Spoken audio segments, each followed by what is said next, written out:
103 103 سنتیں اور آداب۔ الحمدللہ رب العالمین والصلاة والسلام علی خاتم النبیین، اما بعد فاعوذ باللہ من الشیطان الرجیم، بسم اللہ الرحمن الرحیم۔ 103 103 سنتیں اور آداب۔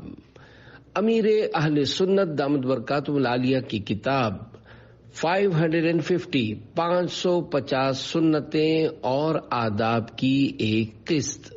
دعائے عطار، یا رب المصطفیٰ، جو کوئی 17 صفحات کا رسالہ 103 سنتیں اور آداب پڑھ یا سن لے، اسے سنتوں کا عامل بنا اور اس کی ماں باپ سمیت بلا حساب مغفرت فرما، آمین بجاہ خاتم النبیین صلی اللہ علیہ وآلہ وسلم۔ درود شریف کی فضیلت، فرمان آخری نبی صلی اللہ علیہ وآلہ وسلم، من صلی علی فی یوم 1000 مرۃ لم یمت حتی یری مقعدہ من الجنہ، یعنی جو مجھ پر ایک دن میں 1000 مرتبہ درود شریف پڑھے گا، وہ اس وقت تک نہیں مرے گا جب تک جنت میں اپنا مقام نہ دیکھ لے۔ وہ تو نہایت سستا سودا بیچ رہے ہیں جنت کا، ہم مفلس کیا مول چکائیں، اپنا ہاتھ ہی خالی ہے۔ صلو علی الحبیب صلی اللہ علی محمد۔ کرم یا رسول اللہ کے 13 حروف کی نسبت سے پانی پینے کی 13 سنتیں اور آداب۔ 2 فرامین مصطفیٰ صلی اللہ علیہ وآلہ وسلم۔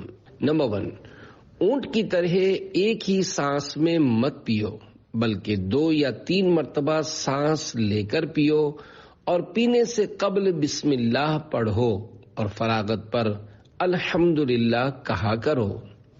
نمبر 2، نبی اکرم صلی اللہ علیہ وآلہ وسلم نے برتن میں سانس لینے یا اس میں پھونکنے سے منع فرمایا ہے۔ حضرت مفتی احمد یار خان رحمۃ اللہ علیہ اس حدیث پاک کے تحت فرماتے ہیں، برتن میں سانس لینا جانوروں کا کام ہے، نیز سانس کبھی زہریلی ہوتی ہے، اس لیے برتن سے الگ منہ کر کے سانس لو، یعنی سانس لیتے وقت گلاس منہ سے ہٹا لو۔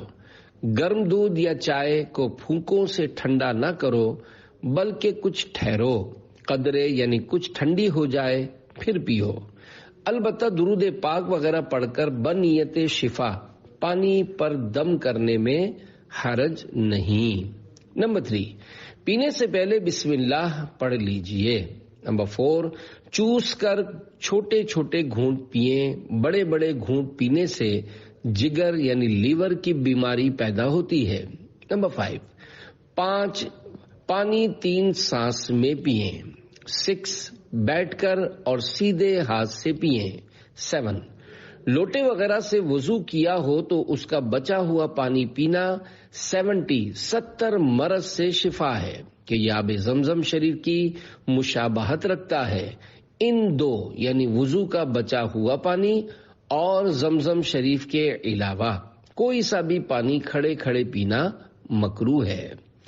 یہ دونوں پانی قبلہ رو ہو کر کھڑے کھڑے پئیں۔ 8، پینے سے پہلے دیکھ لیجئے کہ پینے کی شے میں کوئی نقصان دہ چیز وغیرہ تو نہیں ہے۔ 9، پی چکنے کے بعد الحمدللہ کہیے۔ 10، حضرت امام محمد بن محمد غزالی رحمۃ اللہ علیہ فرماتے ہیں، بسم اللہ پڑھ کر پینا شروع کرے، پہلے سانس کے آخر میں الحمدللہ، دوسرے کے بعد الحمدللہ رب العالمین، اور تیسرے سانس کے بعد الحمدللہ رب العالمین الرحمن الرحیم پڑھے۔ یہ ایک اچھا کام ہے، نہ بھی کیا تو حرج نہیں، اور شروع میں بسم اللہ اور ختم پر الحمدللہ کہنے سے بھی سنت ادا ہو جائے گی۔ 11، گلاس میں بچے ہوئے مسلمان کے صاف ستھرے جھوٹے پانی کو قابل استعمال ہونے کے باوجود خواہ مخواہ پھینکنا نہ چاہیے۔ 12، منقول ہے، سور المؤمن شفاء، یعنی مسلمان کے جھوٹے میں شفا ہے۔ 13، پی لینے کے چند لمحوں کے بعد خالی گلاس کو دیکھیں گے تو اس کی دیواروں سے بہہ کر چند قطرے پیندے میں جمع ہو چکے ہوں گے، انہیں بھی پی لیجئے۔ صلو علی الحبیب صلی اللہ علی محمد۔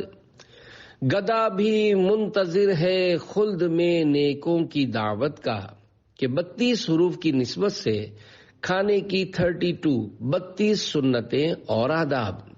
نمبر 1، کھانا صرف لذت یعنی ٹیسٹ کے لیے نہ کھایا جائے، بلکہ کھاتے وقت یہ نیت کر لیجئے اللہ پاک کی عبادت پر قوت حاصل کرنے کے لیے کھا رہا ہوں۔ نمبر 2، بھوک سے کم کھانا چاہیے اور پوری بھوک بھر کر یعنی بھوک بالکل باقی نہ رہے اتنا کھانا کھا لینا مباح ہے، یعنی نہ ثواب ہے نہ گناہ، کیونکہ اس کا بھی صحیح مقصد ہو سکتا ہے کہ طاقت زیادہ ہوگی، اور بھوک سے زیادہ کھا لینا حرام ہے۔ زیادہ کا یہ مطلب ہے کہ اتنا کھا لینا جس سے پیٹ خراب ہونے کا غالب گمان ہے، مثلا دست آئیں گے اور طبیعت بد مزہ ہو جائے گی۔ اسی طرح تندرست آدمی کا ایسی غذا استعمال کرنا گناہ ہے جس سے بیمار ہو جانے کا گمان غالب ہو۔ یوں ہی مریض کا ایسی بد پرہیزی کرنا جس سے مرض بڑھ جانے کا ظن غالب ہو، مثلا تجربے سے ثابت ہو۔ نمبر 3، بھوک سے کم کھانا بے شمار فوائد کا مجموعہ ہے کہ تقریباً 80% بیماریاں ڈٹ کر یعنی خوب پیٹ بھر کر کھانے سے ہوتی ہیں، لہذا ابھی بھوک باقی ہو تو ہاتھ روک لیجئے۔ نمبر 4، اکثر دسترخوان پر عبارت لکھی ہوتی ہے، مثلا شعر یا کمپنی وغیرہ کا نام۔ ایسے دسترخوانوں کو استعمال میں لانا، ان پر کھانا کھانا نہ چاہیے۔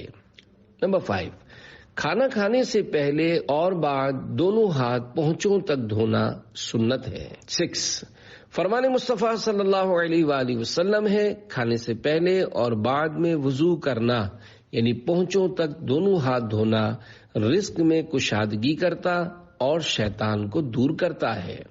7، کھانا کھانے کے موقع پر جوتے اتار لیجئے کہ اس سے قدم آرام پاتے ہیں۔ فرمان مصطفیٰ صلی اللہ علیہ وآلہ وسلم، جب تم کھانا کھانے لگو تو اپنے جوتے اتار دو، کیونکہ یہ تمہارے قدموں کے لیے راحت یعنی آرام کا باعث ہے۔ 8، کھاتے وقت الٹا پاؤں بچھا دیجئے اور سیدھا گھٹنا کھڑا رکھیے یا سرین پر بیٹھ جائیے اور دونوں گھٹنے کھڑے رکھیے یا دونوں قدموں کی پشت پر 2 زانوں بیٹھیے۔ 9، اسلامی بھائی ہو یا اسلامی بہن، جب کھانے بیٹھیں تو چادر یا کرتے کے دامن کے ذریعے پردے میں پردہ ضرور کریں۔ 10، سالن یا چٹنی کی پیالی روٹی پر مت رکھیے۔ 11، ننگے سر کھانا ادب کے خلاف ہے اور اس سے روزی میں تنگی ہوتی ہے۔ 12، بائیں یعنی الٹے ہاتھ کو زمین پر ٹیک دے کر کھانا مکروہ ہے۔ 13، مٹی کے برتن میں کھانا افضل ہے کہ جو اپنے گھر میں مٹی کے برتن بنواتا ہے فرشتے اس گھر کی زیارت کرنے آتے ہیں۔ 14، دسترخوان پر سبزی ہو تو فرشتے نازل ہوتے ہیں۔ 15، شروع کرنے سے قبل یہ دعا پڑھ لی جائے، اگر کھانے یا پینے میں زہر بھی ہوگا تو انشاءاللہ الکریم اثر نہیں کرے گا۔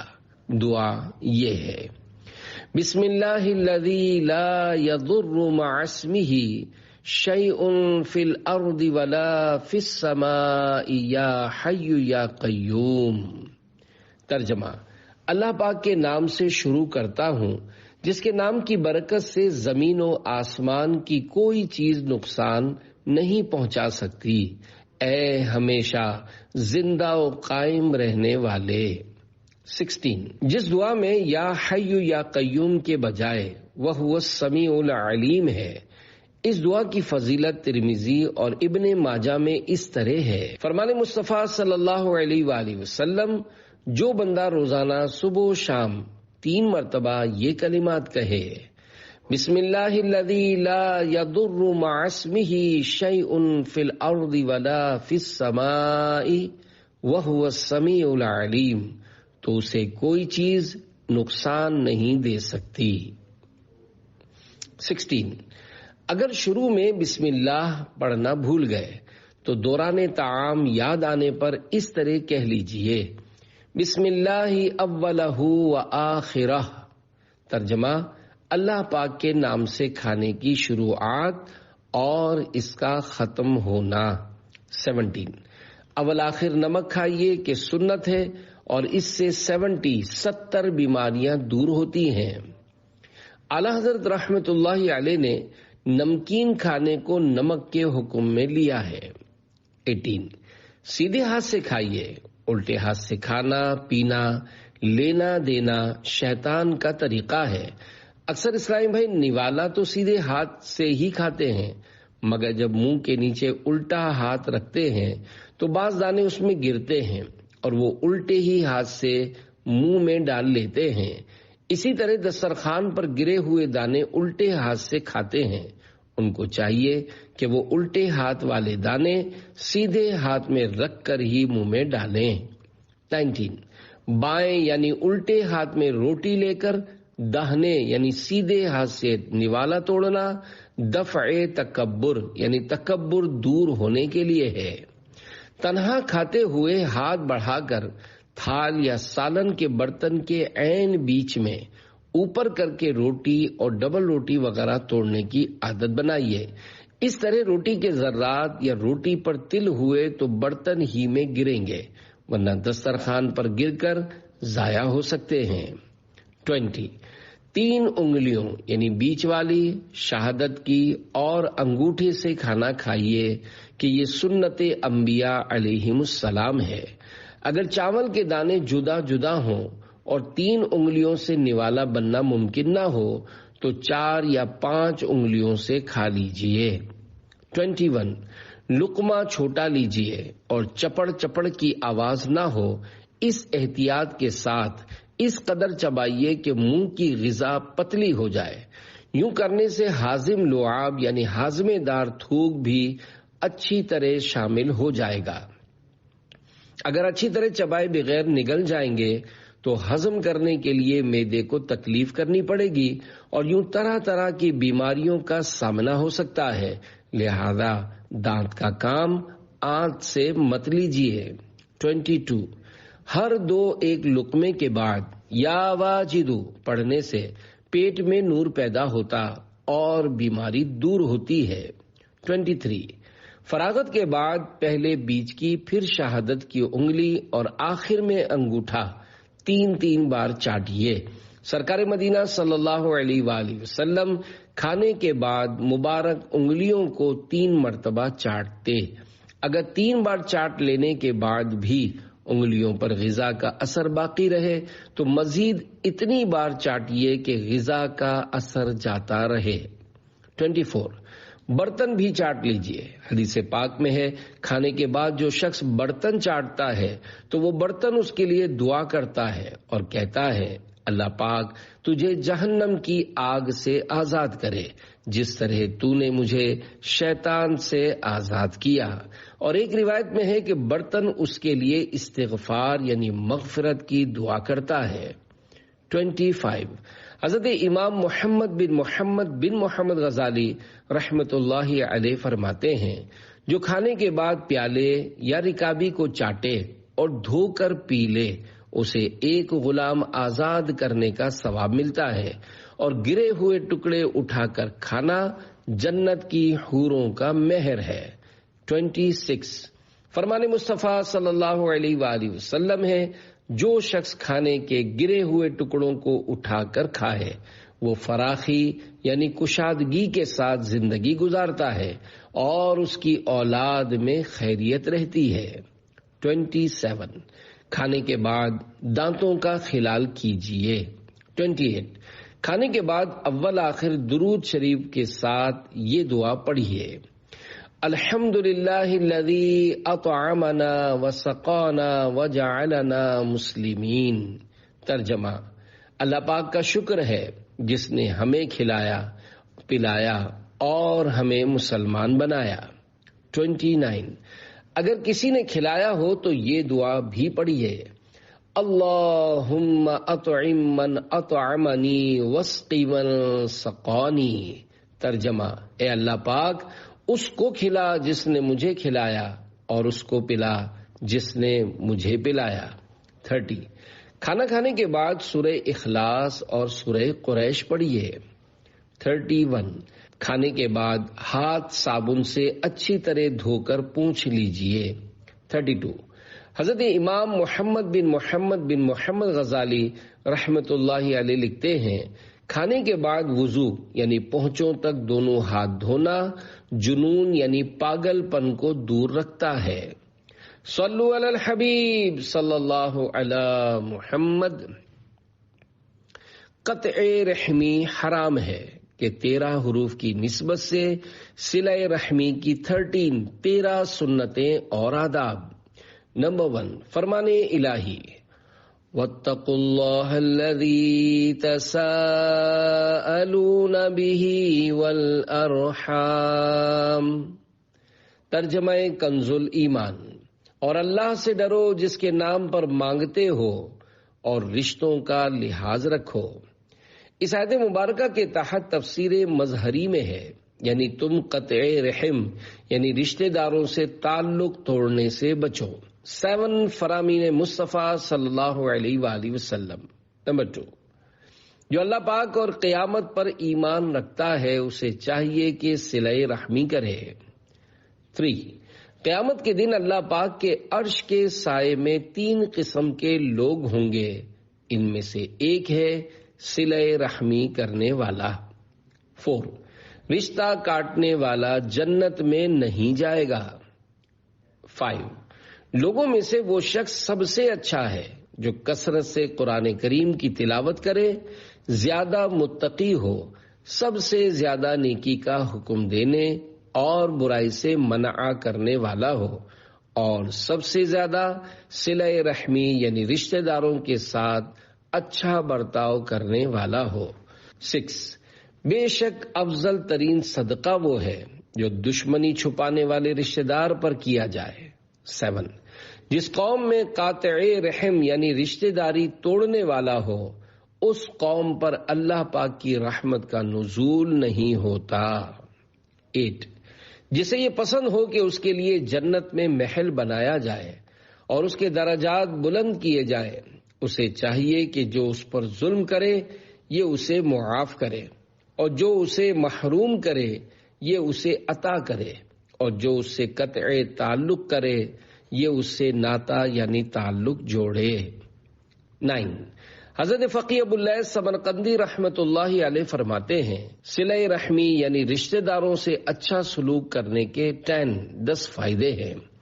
اللہ کریم کی رضا حاصل ہوتی ہے، لوگوں کی خوشی کا سبب ہے، فرشتوں کو مسرت ہوتی ہے، مسلمانوں کی طرف سے اس شخص کی تعریف ہوتی ہے، شیطان کو اس سے رنج پہنچتا ہے، عمر بڑھتی ہے، رزق میں برکت ہوتی ہے، فوت ہو جانے والے آباء و اجداد یعنی مسلمان باپ دادا خوش ہوتے ہیں، آپس میں محبت بڑھتی ہے، وفات کے بعد اس کے ثواب میں اضافہ ہو جاتا ہے کیونکہ لوگ اس کے حق میں دعائیں خیر کرتے ہیں.